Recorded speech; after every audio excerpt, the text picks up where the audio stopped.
முகல் மன்னர்கள்ல அக்பர் முகலாய மன்னர் தானே, ஹுமாயூன் முகலாய மன்னர் தானே, ஷாஜஹான் முகலாய மன்னர் தானே, ஜஹாங்கீர் முகலாய மன்னர் தானே.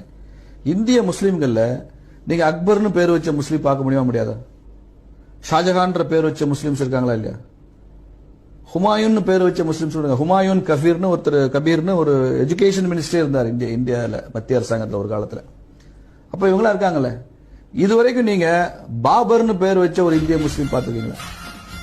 அவுரங்கசீப்னு பேர் வச்ச ஒரு இந்திய முஸ்லீம் பார்த்துருக்கீங்களா? ஏன் இந்த ரெண்டு பேர் மட்டும் இல்ல முகலாய வரிசையில்?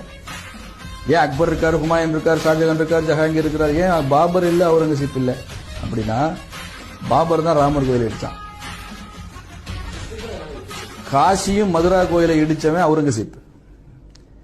அப்ப இந்திய முஸ்லீம்களே கூட எந்தெந்த முகலாய மன்னர்கள் இந்துக்கள் மேல இன்டாலரண்டா இருந்தாங்களோ அவங்களே விரும்பல சார். அவங்க அக்பர் இந்துக்களை நேசித்தார் என்று கதை படிக்கிறோம்ல, அதுல கூட நிறைய விமர்சனம் இருக்கு. ஆனா பை அண்ட் லார்ஜ் அதை ஏத்துக்கிறோம். ஏன்னா இந்துக்கள் மேல ஜிஸ்யா வரி அவர் நீக்கினார். ஹுமாயூன் பசுவதை தடை சட்டம் கொண்டு வந்தார். பசுவை வதை செய்யக்கூடாதுன்னு தடை சட்டம் கொண்டு வந்தார் ஹுமாயூன். அப்ப இந்த மாதிரி இந்துக்கள் மீது அன்பா இருந்த மன்னர்கள் பேர் தானே முஸ்லீம் வச்சிருக்கான். இந்திய முஸ்லீம்களை சொல்றேன்.